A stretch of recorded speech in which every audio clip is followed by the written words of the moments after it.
Hello प्यारे बच्चों, आज बात करेंगे कुछ इंपॉर्टेंट क्वेश्चंस जो आपके एग्जाम में बोर्ड्स में आ सकते हैं। डेली रिवीजन में हम लोग आपके लिए 4 से 5 क्वेश्चन लाते हैं, जिसमें आपको 4 से 5 क्वेश्चन डेली या तो याद कराते हैं, मैथ्स का होता है तो उसको समझाते हैं। तो आज के जो मोस्ट इंपॉर्टेंट क्वेश्चंस मैंने लिए हैं वो हैं आपके जो है मैथ्स से। तो चलिए स्टार्ट करते हैं आज का session without any delay. Channel को कर लो subscribe if you have not subscribe the channel.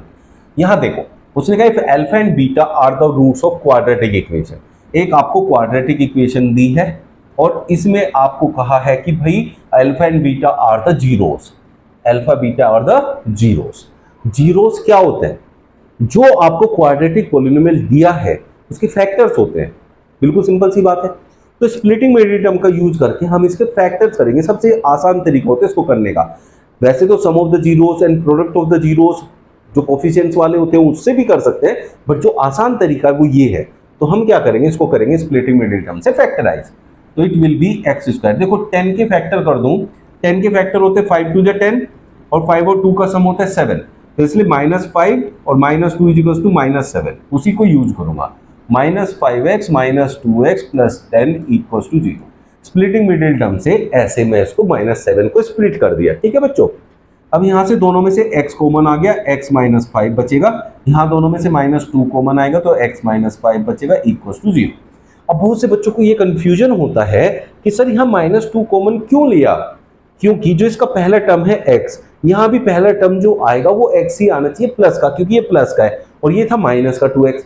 जब कॉमन लेंगे, अगर 2 ले लिया कॉमन, तो माइनस का x आएगा। ये सेम नहीं आएगा, इसको सेम करने के लिए माइनस की वैल्यू को कॉमन लेते हैं। तो इसलिए मैंने -2 कॉमन लिया। यहाँ क्या बचा? x - 5। ठीक है बच्चों, ये दोनों सेम आते ही आपको इन दोनों को लेना है कॉमन। ये ले लिए। यहाँ क्या बचा? x, यहाँ बचा -2। अब इसको 0 के इक्वल रखेंगे। x - 5 इक्वल्स टू 0 तो x equals to 5, x - 2 equals to 0 तो x इक्वल्स टू 2। तो अल्फा की वैल्यू हमें यहाँ से 5 मिल गई और बीटा की वैल्यू मुझे 2 मिल गई। अब सर अल्फा जो पहली वैल्यू है उसे ही हम अल्फा मानेंगे या दूसरे को भी मान सकते हैं? आपकी मर्जी है, किसी को भी अल्फा मान लो, किसी को भी बीटा। 2 जीरोस है, एक का नाम अल्फा लेना है, एक का बीटा लेना है। चलो हो गया। अब उसने कहा find the quadratic equation whose roots are alpha square and beta square. ये आपसे कहा है कि भाई एक क्वाड्रेटिक इक्वेशन बना दो। क्वाड्रेटिक इक्वेशन का फॉर्म क्या होता है? क्वाड्रेटिक इक्वेशन का फॉर्म होता है बच्चों x square minus alpha plus beta x plus alpha beta equals to 0।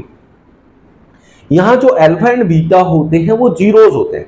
अब उसने कहा जो आपको क्वाड्रेटिक पॉलिनोमियल इक्वेशन बनानी है या पॉलिनोमियल बनाना है, उसके जो रूट्स हैं alpha square and beta square, not alpha and beta, alpha square and beta square. तो अल्फा क्या है? 5, तो अल्फा स्क्वायर क्या होगा? 25। बीटा क्या है? 2, बीटा स्क्वायर क्या होगा? 4। तो ये यूज करने हैं यहाँ, ये आपके जीरोस हैं जिससे आपको इक्वेशन बनानी है। तो यहाँ alpha square and beta square, यहाँ alpha square and beta square, ऐसे आपको यूज करना है। अब एक्स स्क्वायर लिखो माइनस अल्फा स्क्वायर वैल्यू कितनी है बच्चों? 25 प्लस बीटा स्क्वायर वैल्यू कितनी है? 4 into x plus alpha beta कितना आएगा? मल्टीप्लाई करेंगे तो 25 4 जा 100। तो हो गया एक्स स्क्वायर माइनस 29x और प्लस का 100 आ गया। भाई ये बन गया आपका पॉलिनोमियल। समझ में आ गया? 2 क्वेश्चन इंक्लूडेड थे इस एक क्वेश्चन के अंदर। पहले वाले से अल्फा बीटा निकालना था, फिर उससे नए वाले जीरोस फाइंड करने थे, फिर उसके बाद आपको पॉलिनोमियल बना के तैयार करना था। क्लियर हो गया? नेक्स्ट क्वेश्चन देखते हैं जो इंपॉर्टेंट क्वेश्चन है। नेक्स्ट क्वेश्चन में कह रहे हैं the equation this has equal roots. बच्चों इक्वल रूट्स होता है जब d इक्वल्स टू 0 होता है, मतलब डिस्क्रिमिनेंट। डिस्क्रिमिनेंट होता है b² - 4ac। उसने कहा ये 0 होके इक्वल होगा। ठीक है, तो b, a और c की वैल्यू हम इक्वेशन में से निकालेंगे। वो कैसे होती है? यहाँ इक्वेशन क्या है? 1 + m² × x² प्लस 2mcx और प्लस का c² - a²। ठीक है बच्चों, जो x² के साथ होता है वो a होता है, जो x के साथ होता है वो b होता है, और जो इधर अकेला होता है उसे c कहते हैं। तो यहाँ रख लेते हैं b²। ठीक है, b में क्या है? 2mc, ये b है। उसने कहा b² minus 4 into a is 1 + m²। ठीक है बच्चों, इंटू c है c² - a², ये इक्वल्स टू 0। ठीक है, अब मैं क्या करूं, इस पूरी इक्वेशन को उधर ले जाऊं तो प्लस का हो जाएगा। 0 है ना उधर, ये उधर जाके प्लस हो जाएगा। तो मैं क्या करूं, यहीं एक इक्वल्स लगा दूं और इधर वाली वैल्यू को यहां से हटा दूं। ये ऐसे हो गया।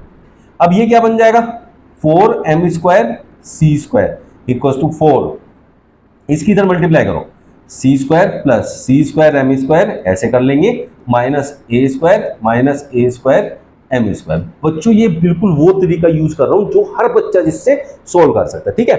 अब ये करने के बाद इस 4 से इस 4 को काट दो, अब ये क्या हो गया, m² c², और यहां भी m² c² है प्लस का, तो इधर लाओ माइनस का हो जाएगा m² c², ठीक है, इक्वल टू में यहां क्या बचा, c², ये क्या बचा, -a² -a²m², ठीक है बच्चों। अब ये तो हो गया कैंसिल, अब इसमें से ये वैल्यू इधर ले आओ, c² को उधर ही रहने दो, ये इधर आएगा तो प्लस का a² प्लस का a²m² और इक्वल टू में रह जाएगा c²। यहां से आप क्या करो, a² कॉमन ले लो, तो 1 प्लस m² बचेगा जो कि होगा c² के इक्वल, और यही प्रूव करना था, तो नीचे लिख दोगे प्रूव्ड।